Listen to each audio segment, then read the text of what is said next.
emotional smoke alarm. In depression,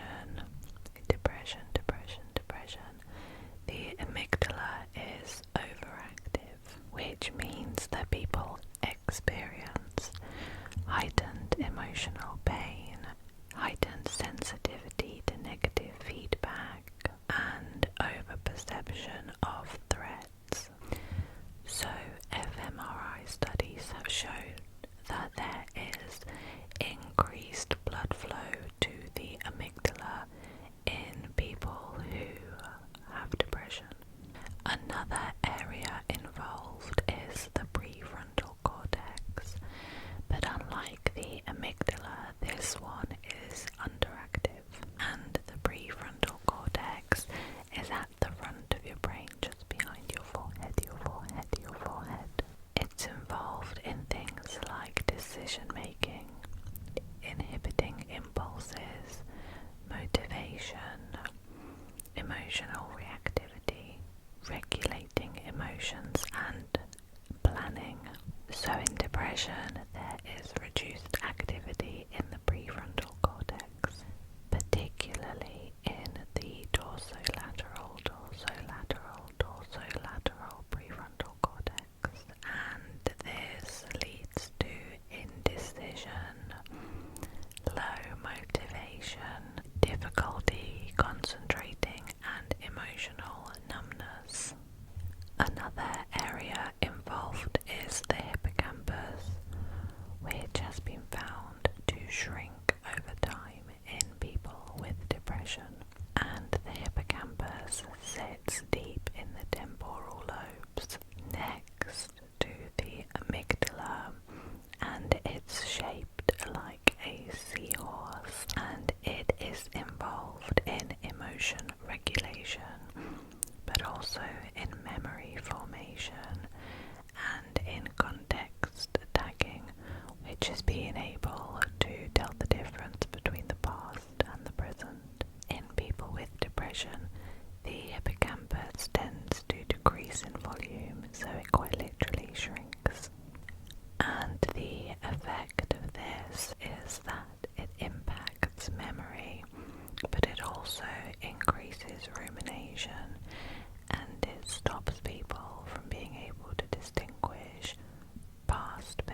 also genes related to serotonin transporters that are thought to play a role in your genetic predisposition to develop depression. So, heritability estimates are between 30 and 40% for major depressive disorder. Stress activates the HPA axis, which triggers the release of cortisol, which is a stress hormone, and prolonged exposure to high cortisol damages the hippocampus, impairs the prefrontal cortex, and oversensitizes the amygdala. And this is the mechanism that is thought to be behind the link between childhood trauma and later depression. So people with childhood trauma are 2.7 times more likely to develop depression later on in life. In some individuals, depression is thought to be a neuroinflammatory disorder. In people with major depressive disorder, MDD, there are higher levels of pro-inflammatory cytokines such as interleukin-6 and C-reactive protein. And the problem with this is that inflammation affects neurotransmitters and neurons. Up to 1/3 of people with depression show increased inflammatory markers. Sleep is also affected by depression. Both insomnia and hypersomnia are common in depression, and it's a bit of a vicious cycle because sleep loss affects the connection between your prefrontal cortex and your amygdala, which worsens your emotional reactivity. And there are nutritional deficiencies related to depression, such as low omega-3s, folate, B12, and zinc. 90% of people with depression report sleep problems, and Mediterranean diets are associated with 30 to 50% lower risk of depression. Now let's move on to anxiety, specifically generalized anxiety disorder, GAD. There are also brain changes associated with generalized anxiety disorder, and the amygdala is involved. It is overactive or hyperactive, similarly to depression. The amygdala overreacts to minor or ambiguous stresses, perceiving them as major stresses, and this leads to a constant scanning for danger and exaggerated emotional responses. fMRI scans have shown that the amygdala shows stronger and faster reactions to perceived stress, even when there is none. One study found that people with GAD had 40 to 60% more amygdala activity in response to just neutral stimuli. The prefrontal cortex is also involved, and it has poor regulation to fear in people with anxiety. Both the ventral medial prefrontal cortex and the dorsolateral prefrontal cortex fail to inhibit the amygdala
emotionally.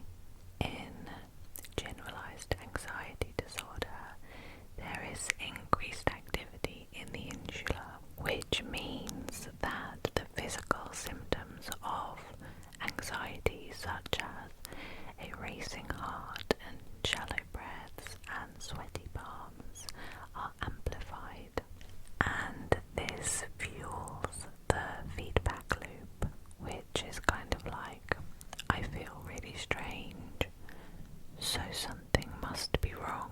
So now I'm worried that something might be wrong, and now I feel worse.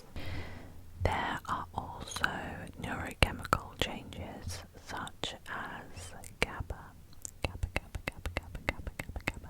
and GABA calms neural activity. Usually, generally, in generalized anxiety disorder, GABA is usually too low, which makes it hard for the brain to calm down. Benzodiazepines, such as Xanax, tend to increase GABA activity, which is why they help to reduce the symptoms of anxiety. And norepinephrine is involved, which is a key player in the fight or flight response. And norepinephrine tends to be high in GAD, which leads to this heightened hypervigilance, muscle tension, and jitteriness. In terms of the causes of generalized anxiety disorder, it also tends to run in families. First-degree relatives of people that have GAD tend to be 6 times more likely to develop anxiety themselves. Childhood stress or trauma could also cause future generalized anxiety disorder. So experiences such as abuse, neglect, or parental inconsistency can sensitize the brain to threats. This increases activity in the amygdala and impairs the development of the prefrontal cortex. Childhood trauma actually increases the likelihood of developing GAD by 2 to 3 times, but also environmental unpredictability can cause GAD. For example, growing up in chaotic homes or unpredictable circumstances, unsafe environments, or inconsistent caregiving can hardwire the brain to expect the worst. So the brain develops a better safe than sorry system, even when there is no threat. So people with GAD often tend to catastrophize. They expect the worst, but they also tend to assume that they know what other people think and that the people are always thinking negatively, and they struggle to tolerate uncertainty, so they like to have control over situations. Next, let's talk about panic disorder. So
sensations can become catastrophic in seconds. So once the fear starts, there's no stopping it.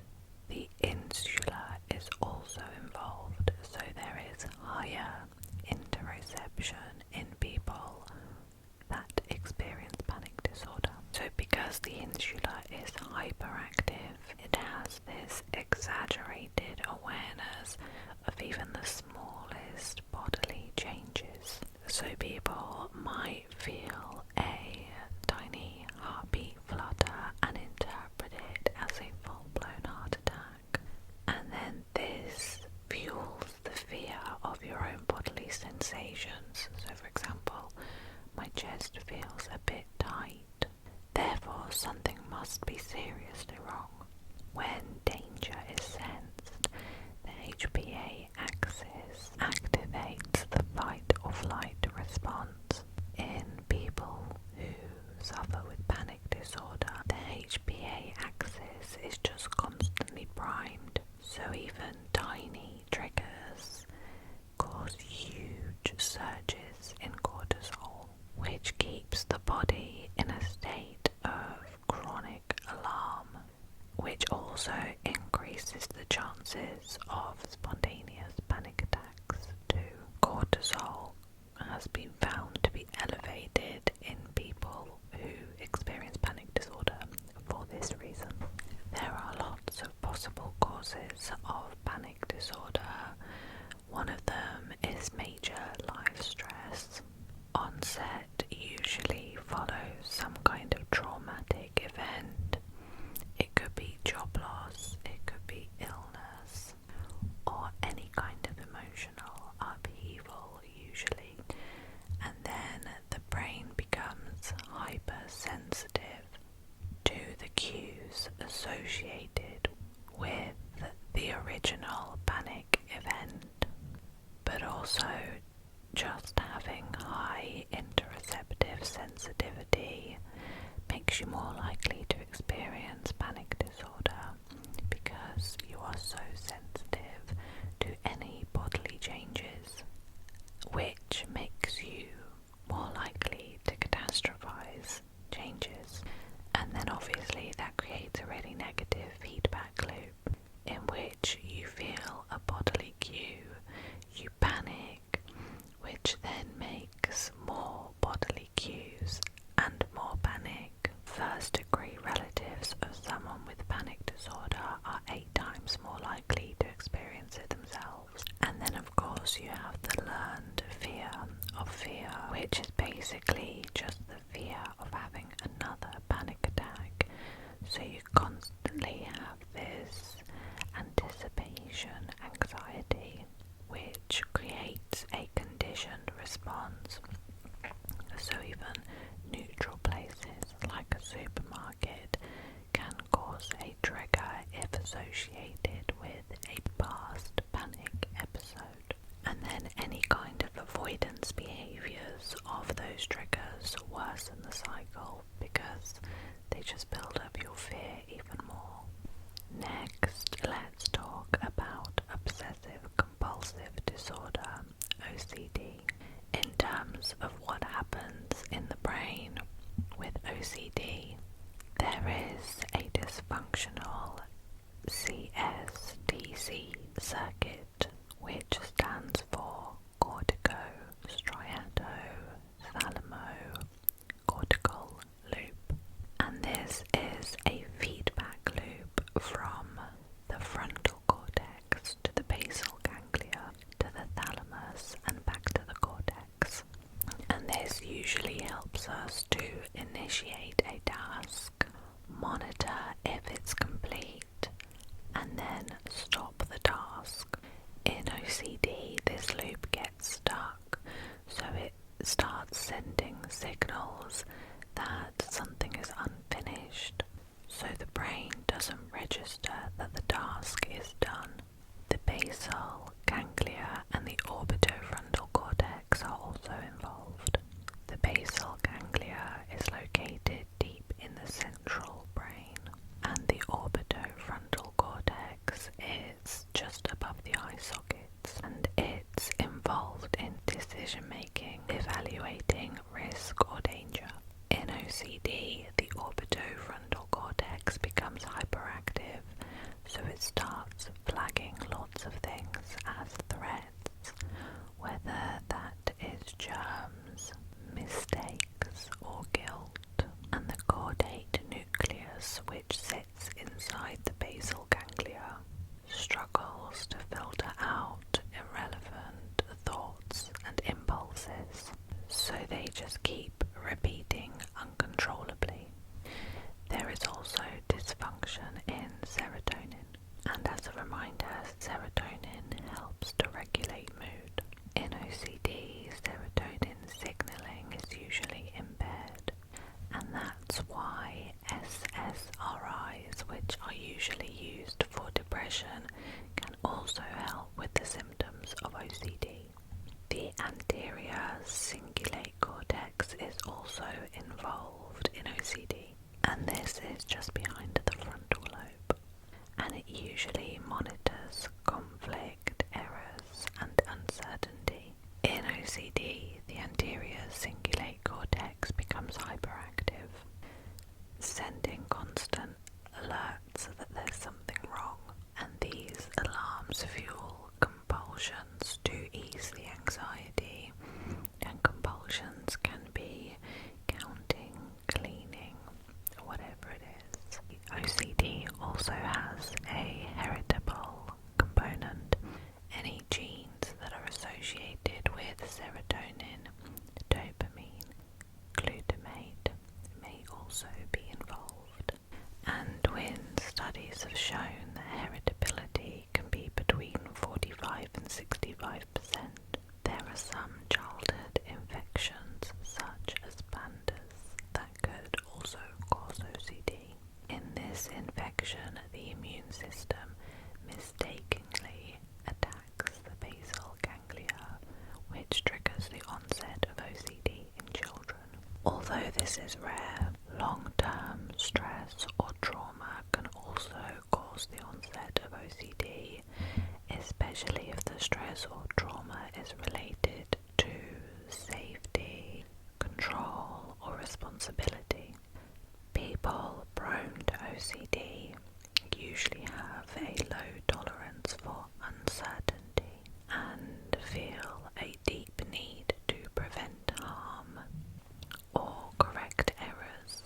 And lastly, let's talk about post-traumatic stress disorder, PTSD.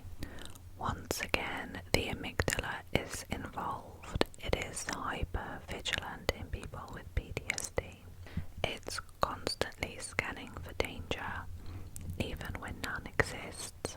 Triggers, even mildly associated with the trauma, can cause intense fear responses, including dissociation, panic, and flashbacks. PTSD patients show up to 60% more amygdala activity in response to threatening stimuli than people without PTSD. The hippocampus also shrinks, therefore it struggles to place time context. So people struggle to distinguish between trauma memories and present events. This is why people can feel stuck in the trauma, as if it's happening now. Studies have found a 5 to 10% reduction in hippocampus volume in people with PTSD. The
have fewer coping tools and protective networks. People with 4 or more adverse childhood experiences are 12 times more likely to experience PTSD. And another cause can be a lack of social support post-trauma. Human connection can be a protector after trauma. Without this kind of support, the brain stays in alert mode for longer. So, emotional validation, safety and stability can help to reset the HPA axis and promote healing. And I'd just like to add in a disclaimer to say that the reason I'm talking about these disorders is because firstly it was requested that I do, but also I believe that understanding how these disorders